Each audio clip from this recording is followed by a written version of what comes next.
Welcome to this journey of one of the most disturbing cases in recorded history of the Arizona Territory.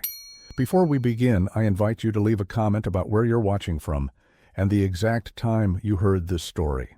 We're interested in knowing where and at what times of day or night these documented accounts arrive. The Willow Creek settlement appeared ordinary to those passing through in 1878. Located 3 days' ride from Tucson in the shadow of the Dragoon Mountains, the town existed primarily to serve the silver miners and cattle ranchers who brought commerce to this harsh corner of the Arizona Territory. Among the establishments that lined its single dirt road was the Sparrow Sisters boarding house, a 2-story wooden structure with peeling white paint and a reputation for serving the finest meals between Tucson and Tombstone. The sisters, Adelaide and Margaret Sparrow, had arrived from Boston 5 years prior, an unusual sight in a territory where women were scarce and unmarried ones rarer still. According to the Pima County Registry, the Sparrows purchased the property in 1873 with funds inherited from their late father, a textile merchant. What brought two educated Eastern women to such a remote outpost remains unclear in official records.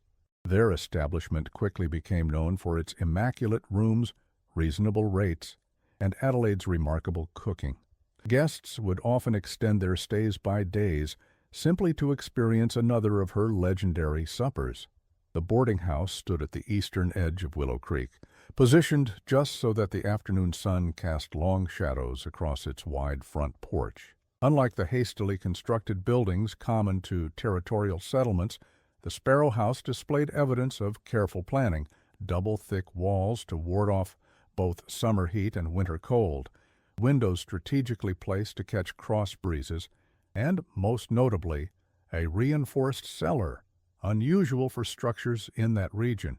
The sisters explained the architectural anomalies as necessary adaptations brought from their New England experience, modified for the Arizona climate. Henry Wilcox, who assisted in the construction of additions to the boarding house in 1875, later testified to the unusual specifications demanded by the sisters. Miss Margaret supervised every detail, he recalled, insisted on extra soundproofing between floors, said Eastern guests expected certain standards of privacy, had us install a second layer of adobe brick in the kitchen walls, said it was for insulation, but I never seen another kitchen built that way in 30 years of carpentry work. Local testimonies, collected by the Territorial Marshal's Office in November 1878, described Adelaide as the elder sister, tall, austere, with prematurely graying hair, always pulled tightly back. She rarely smiled, but maintained impeccable standards in her kitchen. Margaret, younger by perhaps 7 years, managed the business affairs, keeping the ledgers, handling correspondence, and presenting a more sociable face to their customers. Witnesses consistently described her as plain but pleasant, with a soft voice that somehow carried authority. Mary Holbrook, who served as housekeeper at the Presbyterian Mission and occasionally assisted at community functions where the sisters were present, provided one of the more detailed descriptions. Adelaide moved with precision, like every gesture had been planned beforehand. Never wasted a motion in her kitchen, had eyes that seemed to look through you rather than at you. Margaret was the warmer of the two, or appeared so, at least. She could recall details about people's lives weeks after a brief conversation, made folks feel attended to, but there was something rehearsed about her interest, if you paid close attention. On April 17, 1878, a cattle buyer named James Hollister checked into room 3 of the boarding house. According to the guest registry recovered from the property, Hollister arrived at approximately 4 in the afternoon, having ridden from Benson, where he had concluded the purchase of 300 head of cattle from the Sullivan Ranch. He was expected in Tucson 3 days later, but never arrived. His business associates initially assumed delays common to territorial travel, washed-out roads, equipment failures, or perhaps a better offer from competing cattle interests. Only after 2 weeks did anyone begin to inquire about his whereabouts. What we know of Hollister comes primarily from Wells Fargo Company records. A man of 42, unmarried, He had worked as a cattle buyer for nearly 15 years, developing a reputation for fair dealings and punctuality. He carried with him, according to company documentation, approximately $3,400 in bank drafts and gold coin, payment for the Sullivan herd, and operating expenses for his return journey. The sum represented nearly half a year's profits for an establishment like the Sparrow Sisters boarding house. Sullivan Ranch foreman Thomas Pearson was likely the last person outside the boarding house to see Hollister alive. In a statement given to Wells Fargo investigators, Pearson recalled, "Hollister was in fine spirits when he departed, said he was looking forward to a proper bed after 2 weeks on the trail. Mentioned he'd heard fine things about the cooking at the Sparrow place from other buyers. Nothing in his manner suggested concern or apprehension."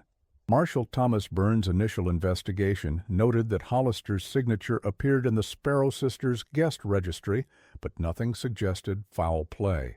The sisters confirmed he had stayed one night before departing early the following morning. Without evidence of wrongdoing and given the transient nature of territorial life, the matter might have ended there, merely another man who disappeared into the vast southwestern landscape. Yet what drew renewed attention to the case was an unusual entry in the Willow Creek General Store's ledger. The proprietor, Elijah Foster, had recorded an unusually large purchase by the Sparrow Sisters on April 16th, the day before Hollister's arrival, including an excessive quantity of lye, several lengths of heavy canvas, new butchering tools, and, remarkably, a new cast-iron stove, despite the sisters having purchased one just 6 months prior. Foster's testimony, preserved in the territorial investigative files, notes his surprise at the timing of these purchases. Miss Margaret explained they were expanding their meat preservation business, he stated, said they'd received a large order from the mining camps near Bisbee, paid in cash, which was unusual. They typically maintained a monthly account. The ledger entry itself, examined by investigators, showed other curious details. The sisters had purchased quantities of spices, uncommon in frontier cooking, cardamom, nutmeg, cloves, and unusual amounts of black pepper. When questioned, Foster recalled Margaret explaining that Adelaide's special recipes require precise seasoning that masks the gamey quality of desert meat. He had thought nothing of it at the time, as the sisters' Eastern background often manifested in customs unfamiliar to territorial settlers. The coincidence might have remained unremarkable had similar patterns not emerged. Through careful examination of mercantile records, church registries, mail carrier logs, and the sisters' own guest book, portions of which survived the fire that would later consume the property, investigators established a disturbing pattern. Between 1873 and 1878, 14 men had been recorded in the sisters' guest registry, but could not be accounted for thereafter. All were traveling alone, all carried substantial sums, and most importantly, all had been served Adelaide's special suppers, meals she prepared only occasionally, and only for certain guests. These special meals followed a consistent pattern, according to Willow Creek residents who had observed them from a distance. They were served in the private dining room rather than the common area, featured multiple elaborate courses unlike the simple fare typically available on the frontier, and concluded with Adelaide's blackberry cordial, a digestive she claimed to prepare from berries gathered in the foothills of the Dragoons, and an old family recipe brought from Massachusetts.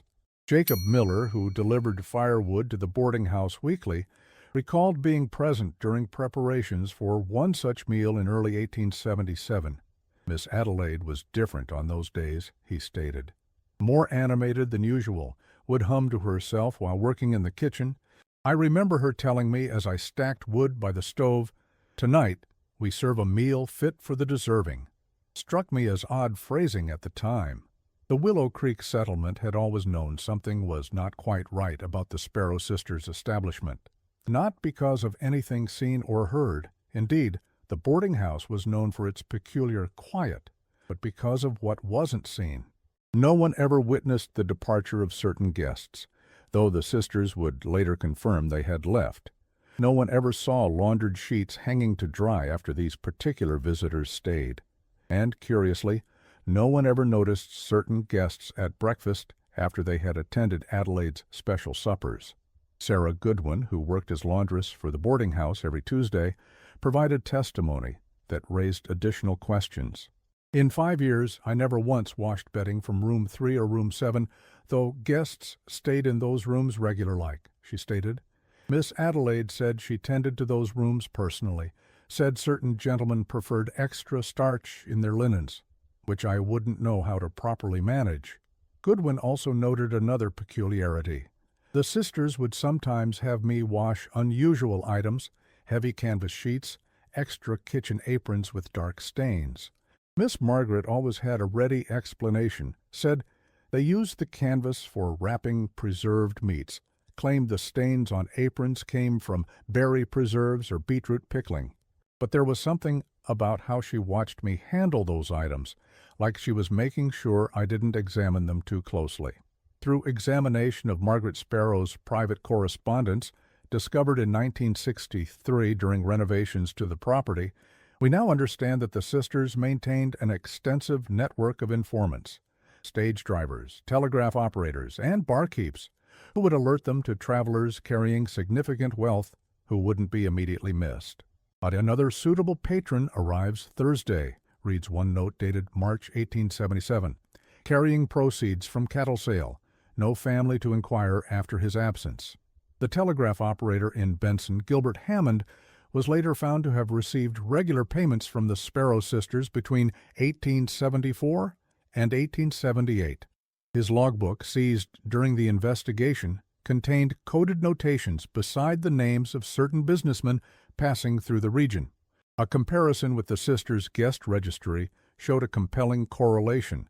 Those marked with Hammond's distinctive X notation invariably became guests at the boarding house, and subsequently disappeared.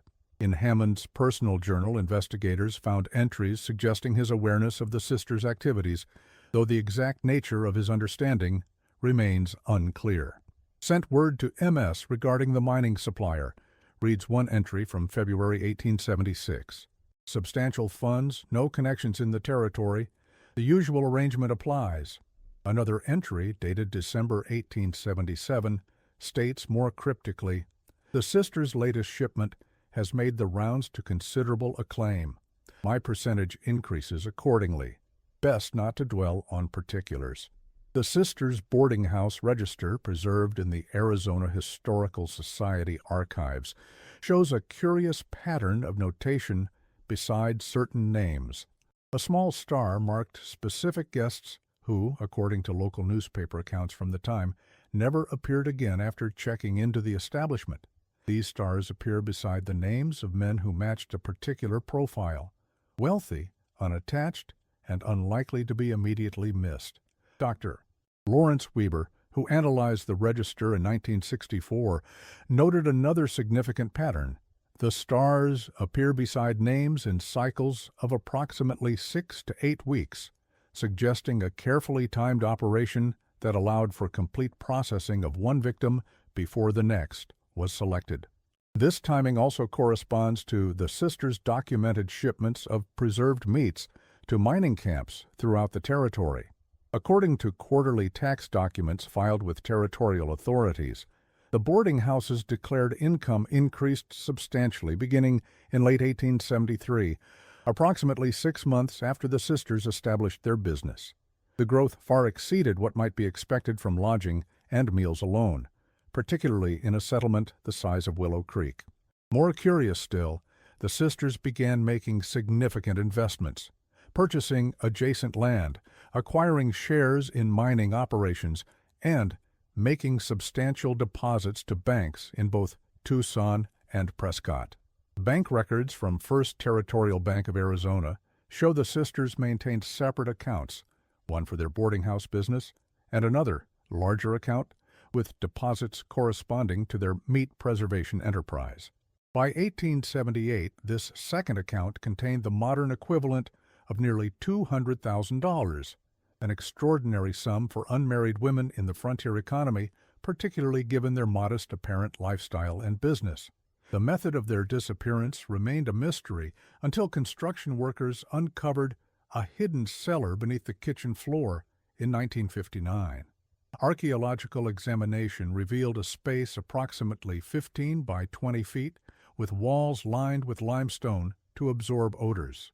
Within this chamber, investigators found evidence of a large drainage system leading to a dry wash behind the property, unusual iron hooks embedded in the ceiling beams, and most disturbingly, trace evidence of human remains despite decades of abandonment. The cellar had been constructed with remarkable attention to soundproofing. Layers of horsehair, sand, and wool batting had been installed between double walls. A heavy trap door, concealed beneath what would have been the kitchen's largest rug, featured an ingenious counterweight system, allowing even the smaller Margaret to operate it with ease.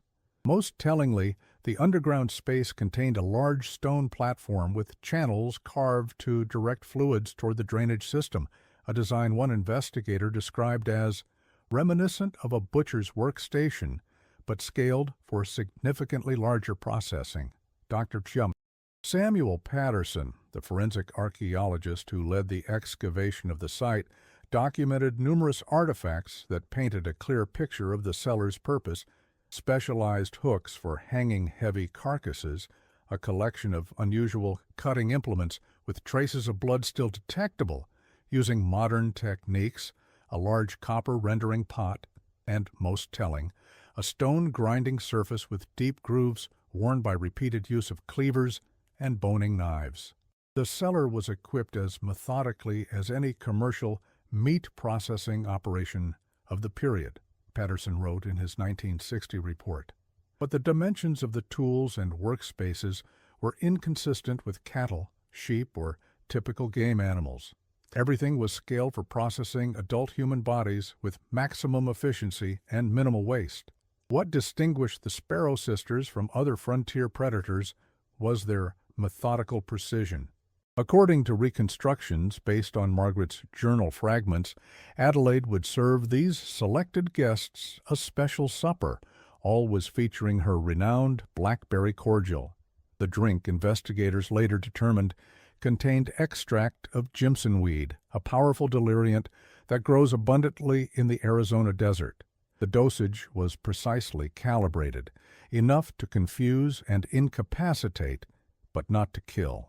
The journal describes Adelaide's technique for preparing the cordial: 7 ripe berries mashed with 3 leaves and half a seed pod, steeped for precisely 8 minutes, then strained and mixed with 2 parts cordial. The timing is essential. Too little produces insufficient effect. Too much risks premature ending of the process. The goal is compliance without comprehension. The disoriented guest would then be escorted to their room by both sisters, ostensibly to sleep off the effects of what they believed was merely strong drink.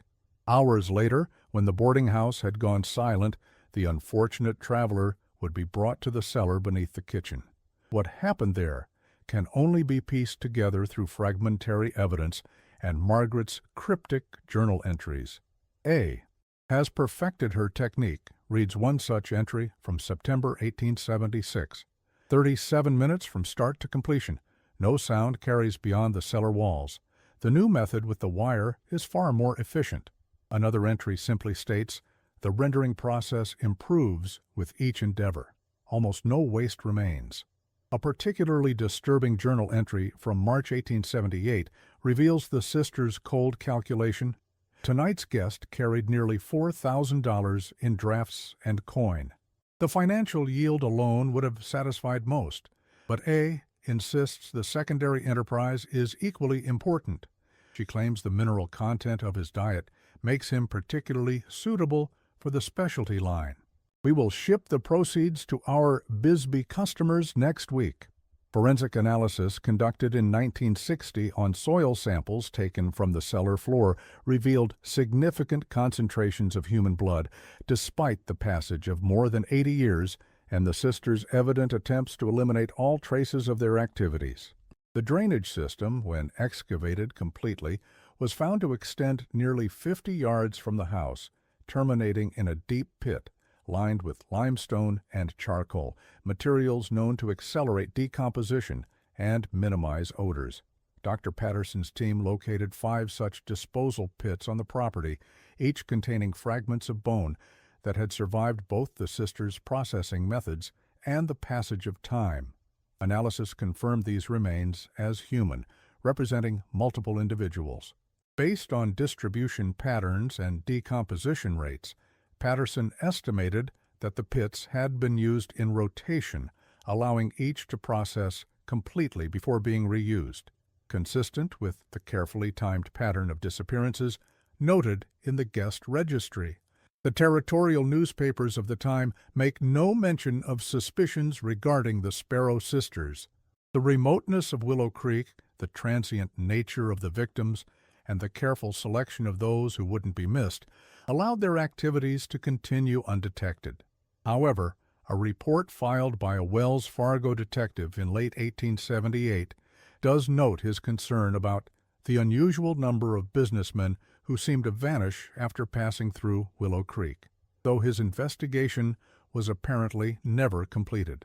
The Wells Fargo investigator James Callahan had been assigned to track the disappearance of company agents carrying significant funds. His report mentions interviewing the Sparrow sisters in August 1878 regarding the disappearance of a payroll courier. The elder sister maintained consistent eye contact throughout our discussion, unusual for a woman being questioned by a stranger, he wrote. The younger provided precise details about the missing man's departure without needing to consult their registry. Both behaviors struck me as rehearsed rather than natural. Callahan noted his intention to return to Willow Creek for further investigation, but company records show he was reassigned to a bank robbery case in Nevada shortly thereafter. A notation in his personnel file, dated September 1878, cryptically states, Agent Callahan's concerns regarding Willow Creek disappearances deemed speculative and unsubstantiated. Resources better allocated to active cases with definitive evidence. The sisters' influence apparently extended beyond Willow Creek. Investigation into Hammond's correspondence revealed communications with telegraph operators in Tucson, Tombstone, and Bisbee, all alerting him to potential clients heading toward Willow Creek.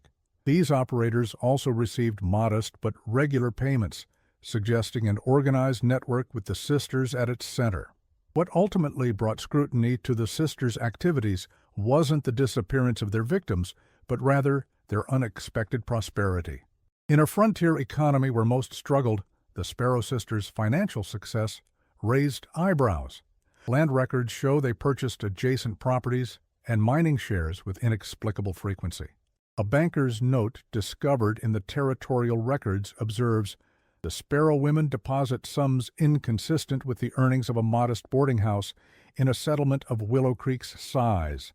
The sisters explained their prosperity through their meat preservation business, claiming to have developed proprietary methods that yielded products commanding premium prices throughout the territory. This explanation satisfied most casual inquiries, as few in the masculine world of frontier commerce thought to question the business acumen of 2 unmarried women. A blind spot the sisters exploited ruthlessly. By early 1878, the sisters had expanded their operation to include regular shipments of preserved meats and sausages to mining camps throughout the territory.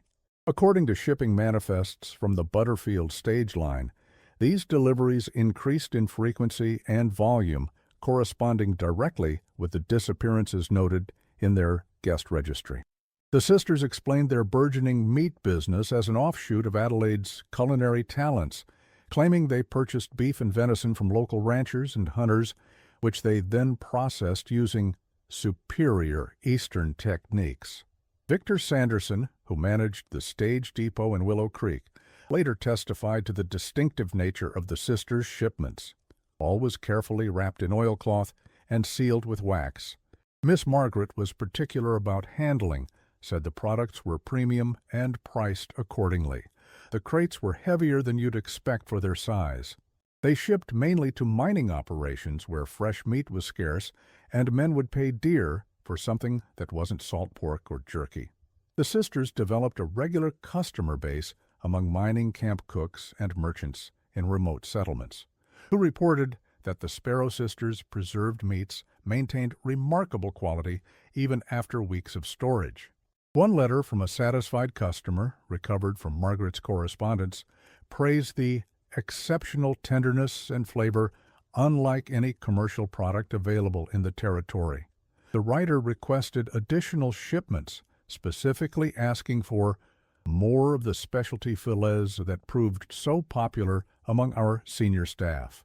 Of particular interest to investigators was the sisters' pricing structure, documented in a partially burned ledger recovered from the fire. Their preserved meats sold for 3 to 5 times the price of comparable products, yet demand consistently exceeded their production capacity. The ledger indicates that by 1877 they had established a waiting list for their premium selections, with mining company executives and wealthy merchants in Tucson paying deposits months in advance for future deliveries. The most compelling evidence of the sisters' operation comes from an unexpected source, a cattle drive cook named Ezekiel Davis, who stayed at the boarding house for 3 nights in August 1878.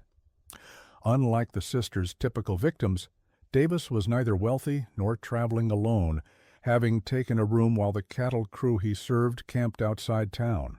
In a sworn statement given years later to a Tucson newspaper, Davis described awaking in the night to use the outhouse and observing strange activities through a kitchen window.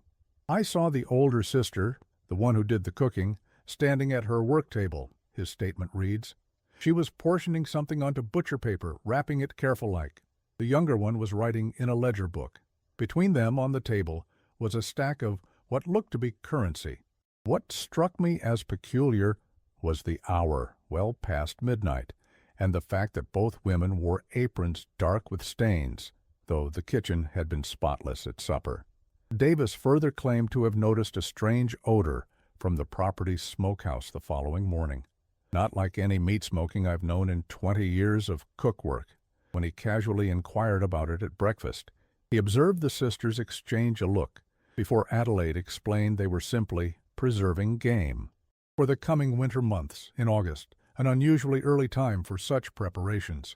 "There was something in Miss Adelaide's eyes when she answered me," Davis recalled in his statement, "a coldness that didn't match her smile, made the hair on my neck stand up. I found reason to conclude my stay that very day, though we weren't set to move the herd until the following morning." In his testimony, Davis described one other detail that investigators found significant. "As I was settling my bill, I noticed a man's pocket watch on the shelf behind the registry. Fine gold piece with engraving. When Miss Margaret saw me looking at it, she quickly put it in her pocket, saying it had been left as payment by a guest short on cash. But I'd seen that same watch 2 nights before, on a well-dressed gentleman who dined at the house and then retired upstairs. Never saw him at breakfast or after, though his horse remained in the stable another day." Davis's testimony was initially dismissed as frontier gossip when published in 1892, 14 years after the sisters' deaths. Only during the 1959 investigation was his account reconsidered in light of physical evidence discovered at the site. His description of the smokehouse and its unusual odor corresponded precisely with the structure's foundation, which contained trace elements suggesting it had been used for smoking human remains. The sisters' operations might have continued indefinitely had it not been for an unexpected development in October 1878. A man named William Preston arrived in Willow Creek seeking his brother Robert, a mining investor who had checked into the Sparrow sisters' establishment 3 weeks earlier and subsequently vanished. Unlike their previous victims, Robert Preston had informed his brother of his exact whereabouts and expected time of return. Robert Preston represented a departure from the sisters' usual victim profile. A successful mining investor from San Francisco, he traveled with a considerable sum but maintained regular correspondence with his brother and business partners. His last letter, mailed from Benson before his arrival in Willow Creek, specifically mentioned his intention to stay at the boarding house operated by two sisters from Boston, which comes highly recommended for its superior accommodations and exceptional table. William Preston's inquiries met the sisters' practiced explanations. His brother had stayed one night before continuing toward Tombstone. Unsatisfied, Preston remained in Willow Creek, taking a room at the competing establishment down the street and asking increasingly pointed questions throughout the settlement. His persistence attracted the attention of Marshal Byrne, who had previously dismissed concerns about disappearances. According to Preston's subsequent account, published in the Tucson Weekly Star in December 1878, he had received a letter from his brother, posted from Willow Creek, that specifically mentioned looking forward to experiencing the remarkable supper at the Sparrow establishment that everyone along the stage route had recommended. The letter also noted his intention to remain in Willow Creek for at least 2 days before continuing to Tombstone. This directly contradicted the sisters' claim that Robert had departed after a single night. Preston's suspicions deepened when he noticed a distinctive fountain pen, a gift he had given his brother, on Margaret Sparrow's desk during an interview. When questioned about it, Margaret claimed to have purchased it from a traveling salesman months earlier. Preston knew this to be impossible, as the pen was a custom design from a San Francisco jeweler, completed only weeks before his brother's journey. Preston's investigative approach differed from previous inquiries. Rather than accepting the sisters' explanations, he systematically verified each detail they provided. When Margaret claimed Robert had mentioned heading to the contention mine near Tombstone, Preston telegraphed the mine superintendent, confirming no meetings had been scheduled. When Adelaide suggested Robert might have changed his itinerary to visit Bisbee instead, Preston located witnesses who had seen his brother's distinctive horse still in the Sparrow stable days after his supposed departure. On October 23rd, Preston convinced Byrne to examine the Sparrow property. The initial search revealed nothing unusual until Preston noticed freshly disturbed earth near the smokehouse. According to the marshal's report, filed with territorial authorities in Tucson, excavation of the area uncovered personal effects including a timepiece and cufflinks belonging to Robert Preston buried beneath offal from the sisters' butchering. The timepiece, a gold pocket watch with the Preston family crest, had been wrapped in oilcloth along with monogrammed cufflinks and a signet ring. These items had apparently been overlooked during the sisters' otherwise methodical processing of their victims' belongings. Marshal Byrne immediately took the sisters into custody while ordering a more thorough search of the property. A more thorough search was organized for the following day. The boarding house was evacuated of its 2 current guests, and Marshal Byrne deputized 4 men to assist with a comprehensive examination of the property. However, that examination never took place. What happened next has been pieced together from multiple accounts. The marshal detained the Sparrow sisters while organizing a more thorough search of the property. During the night, a fire of suspicious origin broke out in the boarding house, destroying the structure entirely. By morning, only the stone foundation and chimney remained standing. The sisters, secured in the settlement's small jail, reportedly remained eerily calm upon hearing the news of the fire. "It's of no consequence now," Adelaide was quoted as saying. "Everything important has already been reduced to ashes." A witness statement from Edward Collins, the night watchman for Willow Creek's Mercantile District, indicates he observed a lantern moving within the boarding house approximately 2 hours after midnight, despite the building having been locked and vacant. "By the time I crossed the street to investigate, smoke was already visible beneath the eaves," Collins testified. "The flames spread with unnatural speed as if the place had been doused in coal oil." Collins further testified that he attempted to rouse neighbors to form a bucket line, but the fire's intensity made approaching the building impossible. "It burned with a strange smell," he noted, "not like normal wood fire, something sweeter and more sickly. Made several men ill just breathing the smoke." This description corresponds with what modern forensic specialists suggest would result from the combustion of rendered human fats that had likely permeated the structure's wooden elements over years of the sisters' operations. Though never proven, Investigators later theorized that the sisters had an accomplice, perhaps one of their network of informants, who set the fire to destroy evidence on their behalf. Several suspects were questioned, including Gilbert Hammond, the telegraph operator, who had received payments from the sisters, but insufficient evidence existed to bring charges. The fire destroyed most physical evidence of the sisters' activities, but preserved in the territorial record is an inventory of items recovered from the jail cell where the women were held. These included a small journal containing coded entries, later determined to be a customer list with delivery schedules, a ring bearing the insignia of a mining company whose representative had disappeared in 1876, and, most damning, a hand-drawn map of the boarding house with the cellar marked in red ink, labeled simply "Processing." The sisters never stood trial. On the morning they were to be transported to Tucson, they were found dead in their cell, having apparently consumed the same Jimson weed preparation they had served their victims. A sealed letter, addressed to the marshal, was found in Margaret's possession. Its contents, preserved in the territorial archives, offer the only direct explanation from the sisters themselves. "What we have done from necessity," the letter reads in part. "Two women alone cannot survive in this savage country without resources or protection.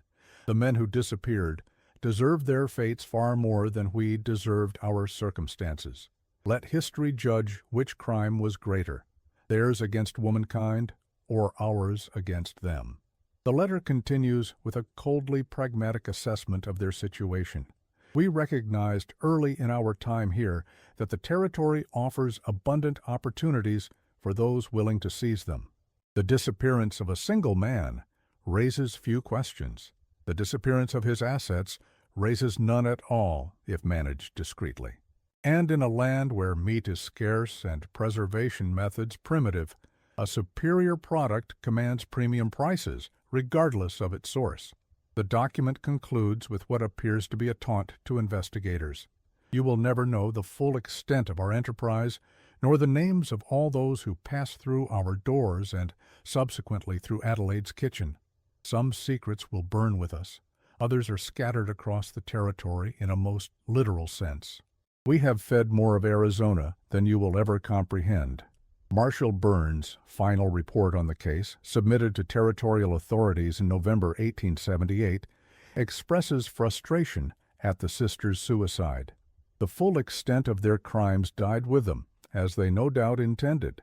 Based on financial records and guest registrations, I estimate no fewer than 20 men met their end at the Sparrow establishment, though the true number may be considerably higher." The sisters' methodical approach suggests each victim was processed completely, with remains distributed through their meat preservation business to unwitting customers throughout the territory. The letter's implications have been debated by historians for decades. Some suggest the sisters may have been victims of abuse before arriving in Arizona, while others point out that robbery, not revenge, appears to have been their primary motive. The letter's reference to their crimes against womankind remains ambiguous, perhaps intentionally so. Medical examination of the sisters' remains, documented in the territorial coroner's report, revealed that both women showed signs of previous injuries, consistent with physical abuse. Adelaide's left arm had been broken and improperly set years before, while Margaret bore scars on her back that the examining physician described as consistent with the application of a leather strap or similar implement with considerable force. Whether these injuries related to their cryptic reference to crimes against womankind or originated from some unrelated circumstance remains unknown. Records from Massachusetts, examined during the 1964 investigation, shed some light on the sisters' background. Their father, William Sparrow, had been investigated twice for the suspicious deaths of apprentices in his textile factory, though never charged. Neighbors had reported frequent sounds of altercations from the family home, and Elizabeth Sparrow, their mother, had sought medical treatment for household accidents with suspicious frequency before her death in 1863. A distant cousin of the sisters, interviewed in 1963, recalled family rumors that Adelaide had once been engaged to a wealthy Boston merchant who broke the arrangement after discovering she had been compromised by another man. According to the cousin, this incident led to Adelaide's ostracism from proper Boston society and may have contributed to the sisters' decision to seek a new beginning in the West, where their past would be unknown and unremarkable. The most disturbing aspect of the case emerged decades later, when detailed analysis of the sisters' business ledger, recovered partially intact from the fire, revealed the extent of their operation. Entries coded as provisions corresponded to the disappearances of their victims, while annotations regarding specialty goods shipped to Tucson, Bisbee, and Tombstone aligned with the sisters' substantial bank deposits. This led investigators to a troubling conclusion. The sisters had not merely been disposing of their victims, but had been processing and selling the remains as preserved meat products to mining camps and settlements throughout the territory. Adelaide's renowned cooking skills had served as both lure and cover for an enterprise of unfathomable horror. The ledger contains entries for various specialty products, including prairie bacon, desert jerky, miner's breakfast sausage, and most frequently, prospector's provision, all shipped to remote locations where fresh meat was scarce and highly valued. Price points for these items far exceeded typical preserved meats of the era, suggesting either exceptional quality or, as investigators came to believe, a specialized product with limited production capacity. Cryptic notations beside certain entries hint at a grading system for their products. Grade A shipments commanded the highest prices and corresponded to victims described in Margaret's personal notes as prime specimens or excellent quality. These shipments were reserved for their most consistent customers, primarily mining company commissaries supplying executive staff rather than general laborers. A particularly disturbing entry from August 1877 reads, "Banker from Phoenix, exceptional marbling, 47 pounds of prime cuts and 16 of secondary. Gristle minimal, preserved using new oak smoke method, results superior to hickory. Retained skull for paperweight as requested by Hammond." This callous inventory keeping suggests the sisters had thoroughly dehumanized their victims, viewing them merely as raw materials for their enterprise. In 1966, archaeologist Dr. Harriet Summers conducted a thorough excavation of the former boarding house site. Ground-penetrating radar revealed multiple disposal areas around the property where smaller remains had been buried. Chemical analysis of the soil showed concentrations of lye consistent with the sisters' purchasing history. Most significantly, the hidden cellar contained unmistakable evidence of butchering activities, with knife marks on the stone drainage system matching those typical of meat processing. The Sparrow sisters operated what can only be described as a human slaughterhouse, Dr. Summers wrote in her academic paper, which was subsequently classified and restricted from public access until 1967. The methodical nature of their operation suggests they may have been responsible for as many as 30 disappearances during their 5 years in the Arizona Territory. Dr. Summers' excavation uncovered what remained of the sisters' processing equipment, primarily metal fixtures and stone working surfaces that had survived the fire. These included specialized hooks and pulley systems embedded in the cellar ceiling, drainage channels carved into the stone floor, and, most notably, a hidden compartment containing several butchering tools of unusual design crafted to Adelaide's specifications by a blacksmith in Tucson who had been told they were for processing large game animals. Among the artifacts recovered during the excavation was a set of specialized tools unlike typical butchering implements of the period. The collection included unusually fine-edged knives, custom-designed saws, and most distinctively, a set of delicate hooks and spreaders that one consulting pathologist identified as reminiscent of surgical instruments rather than butchering tools. The precision of these implements suggested Adelaide had developed specialized techniques for her grim work, techniques that prioritized efficiency and quality of the final product. The pathologist who examined these implements, Dr. James Whitfield, noted in his report, "The design of these tools indicates knowledge of human anatomy beyond what would be expected from an amateur. The precision cutting edges and specialized shapes suggest experience in surgical or medical settings." This observation led some investigators to theorize that Adelaide may have had some medical training or exposure to surgical practices before arriving in Arizona, though no records confirm such background. The case might have remained a macabre footnote in Western history had it not been for the discovery in 1963 of a sealed mason jar within the boarding house's collapsed chimney. Inside was a small leather-bound notebook containing what appears to be recipes, but not ordinary ones. The notebook, now held in a secure facility at the University of Arizona, contains detailed instructions for the preparation of human remains to resemble conventional meat products. "The tissue from the upper portion must be cured differently than that of the lower," reads one entry. "The addition of sage and pepper disguises the distinctive sweetness. Slow smoking renders even the tougher portions palatable." Another entry notes, "The organ meat spoils quickly and must be processed immediately. The rest may hang for 2 days in the cool cellar." The notebook further reveals Adelaide's methodical approach to her craft. "The best results come from those with robust health and moderate muscle, neither too lean nor too fleshy," one passage observes. "Those who have consumed excessive spirits throughout their lives yield product with undertones most find objectionable. The ideal candidate maintains proper diet and exercise, but carries sufficient fat to marble properly when cured." One particularly disturbing entry details Adelaide's experimental approach. "The mining investor yielded exceptional results. His sedentary occupation produced marbling superior to the cattle buyers, who tend toward stringiness from excessive riding, have suggested to M that we focus our hospitality on men of business rather than those of physical occupation." The notebook also contains what appears to be Adelaide's personal reflections on her activities. There is a satisfaction in this work beyond the financial rewards.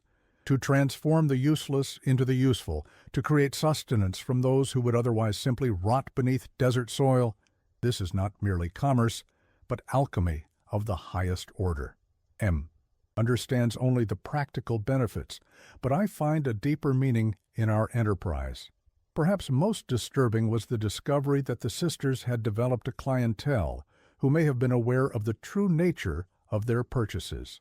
A coded section of Margaret's recovered correspondence refers to special customers who paid premium prices for what she described only as the forbidden product.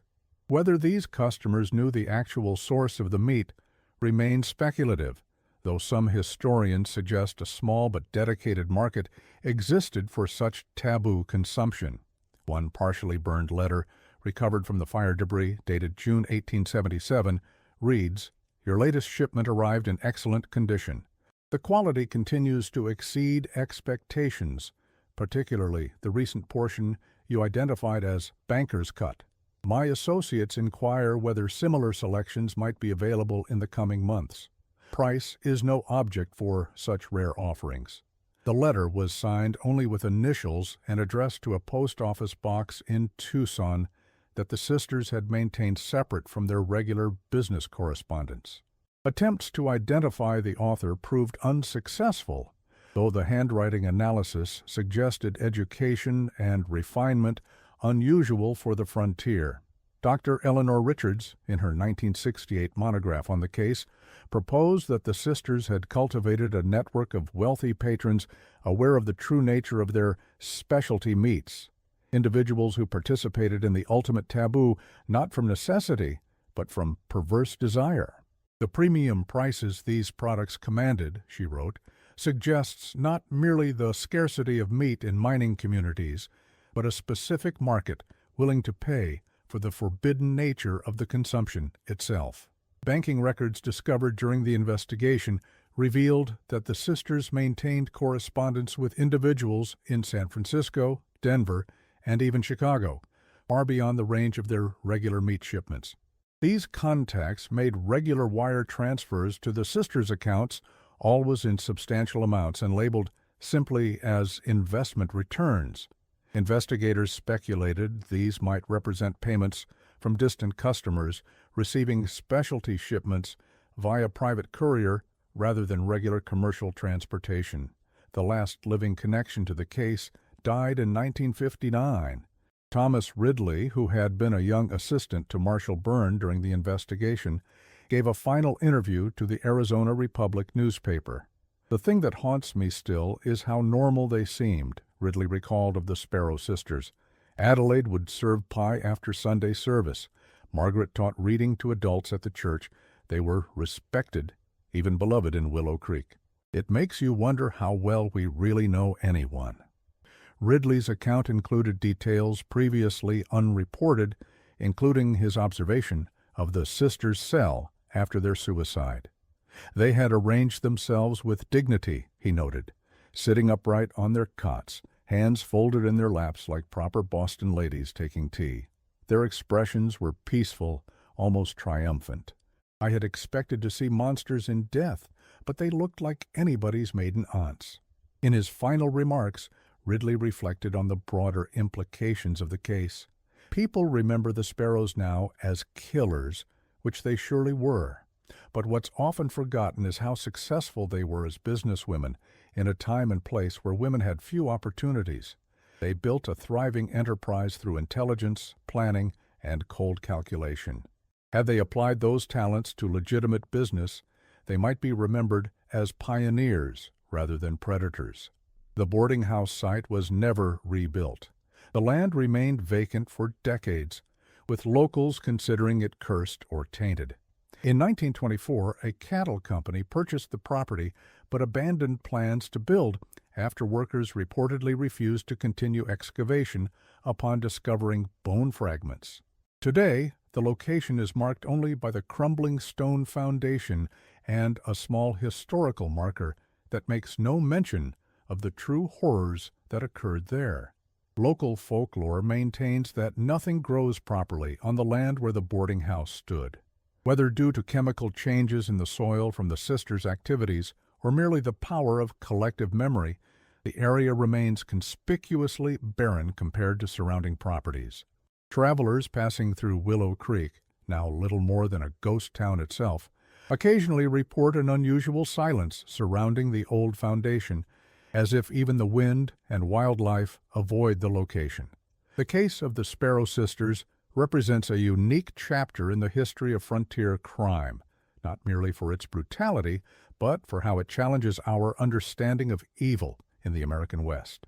In a landscape mythologized for its male violence, the methodical predation of two seemingly genteel women from Boston has remained an uncomfortable narrative, one that archives and historians have frequently relegated to the margins. As Dr. Eleanor Richards wrote in her 1968 analysis of frontier female criminals, the Sparrow sisters case compels us to reconsider our gendered assumptions about capacity for calculated violence. Their methods, poisoning, processing, and profiting, represent a form of frontier predation distinctly different from the impulsive brutality typically associated with Western outlaws, yet no less deadly in its outcome. Richards further observed that the sisters' enterprise flourished precisely because it subverted frontier expectations. No one questioned why two unmarried women might request unusual quantities of butchering supplies, because female culinary endeavors were considered domestic rather than commercial. No one investigated their meat preservation business with the scrutiny that might have been applied to male operators, because women were presumed incapable of the systematic violence necessary for such an operation. The sisters' background before their arrival in Arizona remains largely speculative. Census records confirm they were born to William and Elizabeth Sparrow of Boston, Adelaide in 1838, Margaret in 1845. Their father's textile business provided modest prosperity until his death in 1872. No records exist of marriages for either woman. Their mother had died in 1863, leaving the sisters alone when their father passed. Beyond these basic facts, little is known of what experiences shaped them before their westward journey. A single photograph of the sisters prior to their Arizona years exists in the Massachusetts Historical Society archives. Taken circa 1870, it shows two women in formal attire standing beside their father, a stern-faced man with mutton-chop whiskers. Both sisters display the rigid posture and unsmiling expression common to photography of the era. But a curator's note attached to the image observes that Margaret's left hand appears to grip her sister's right with unusual intensity, suggesting tension or dependency not evident in their composed faces. Church records from Boston indicate the family attended services regularly, though neighbors later reported that William Sparrow was known for his harsh methods within the household. One account, recorded in 1873 after the sisters had departed for Arizona, claimed that the Sparrow women lived in virtual confinement, permitted to leave their father's house only for church and necessary errands. The last known location of the Sparrow sisters' personal effects was the Tucson Courthouse Evidence Room. In 1887, a fire destroyed much of that building and its contents. What remained of their possessions, including Adelaide's recipe book and Margaret's correspondence, was transferred to the Territorial Archives, where items were subsequently misplaced during multiple relocations. This fragmentation of evidence has contributed to the case's semi-mythical status in Western criminal history. A curious epilogue to the case emerged in 1901 when a woman named Helen Morris died in San Francisco. Among her possessions was a journal containing entries that suggested a connection to the Sparrow sisters. Morris, who had operated a respected boarding house in the city for nearly 20 years, had arrived in California in early 1879, just months after the Sparrow sisters' deaths. Her journal referenced "My Sisters A" and M, and included the cryptic notation, "What they began, I continue, though with greater caution and more selective appetite." Subsequent investigation revealed Morris had been born Helen Sparrow, a third sister whose existence was not reflected in the Arizona Territory records. Whether she had been involved in her sister's activities or merely aware of them remains unknown. The San Francisco Police Department opened an investigation into several disappearances potentially connected to Morris's establishment, but the destruction of records in the 1906 earthquake and fire eliminated any possibility of conclusive findings. Today, the few remaining photographs of the Sparrow sisters show two unremarkable women in high-necked black dresses, their hair pulled severely back, their expressions unreadable. Nothing in these images suggests the calculated horror they unleashed upon unsuspecting travelers who had the misfortune to request a room and enjoy what many called the finest supper in the territory, only to discover too late the true cost of the sisters' hospitality. In the decades following the case, several scholars attempted to estimate the sisters' total victim count based on financial records, purchasing patterns of supplies, and shipping manifests for their preserved meats. Conservative estimates suggest at least 22 individuals disappeared into the boarding house between 1873 and 1878, though the actual number may be considerably higher. The economic impact of their enterprise was substantial, approximately equivalent to $150,000 in modern currency, a remarkable sum for frontier entrepreneurs, particularly women operating independently. The legacy of the Sparrow sisters persists in the cultural memory of the region. Old-timers in southern Arizona once warned travelers to be wary of too fine a meal in too rough a place. Even today, some southwestern cookbooks note certain traditional meat preservation techniques as Sparrow style, an unknowing reference to methods with the darkest of origins. Perhaps the most unsettling aspect of the case is how completely the sisters would have escaped justice had William Preston not been so determined to locate his missing brother. How many others disappeared into the sisters' boarding house were processed in that hidden cellar and ultimately consumed by unsuspecting miners and settlers across the territory. The final tally of their victims remains, like so much about this case, lost to history, consumed by time and deliberate forgetting. In the territorial newspapers of 1879, months after the sisters' death, a small item appeared in the Tucson Weekly Star. A mining camp near Bisbee had suffered an unusual outbreak of illness. Symptoms included disorientation, violent tremors, and in 2 cases, fatal seizures. The camp doctor attributed the sickness to tainted provisions purchased from a supplier in Willow Creek, the last known shipment from the Sparrow Sisters boarding house. The article noted that the remaining meat had been buried and the supplier would face no charges, as they were already beyond earthly judgment. A territorial health officer dispatched to investigate the outbreak preserved samples of the meat in question. His report, filed in November 1879, noted that chemical analysis had detected traces of a substance resembling Jimson weed extract, the same compound the sisters had used to subdue their victims. Whether this contamination was accidental, or as some historians have suggested, a final act of malice by the sisters, a posthumous poisoning of those who had unknowingly participated in their enterprise, remains a matter of speculation. The Sparrow case briefly resurfaced in public consciousness in 1912 when Arizona achieved statehood.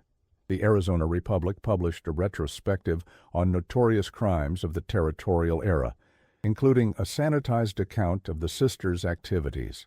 The article prompted an anonymous letter to the editor from a reader claiming to be one who dined at the Sparrow table and lived to regret the knowledge.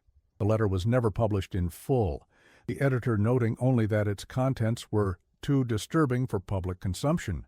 As we conclude this journey into one of the darkest chapters of Arizona's territorial history, consider this. The next time you pass through a small, forgotten settlement with its weathered buildings and hidden histories, remember that the most dangerous predators often wear the most civilized disguises.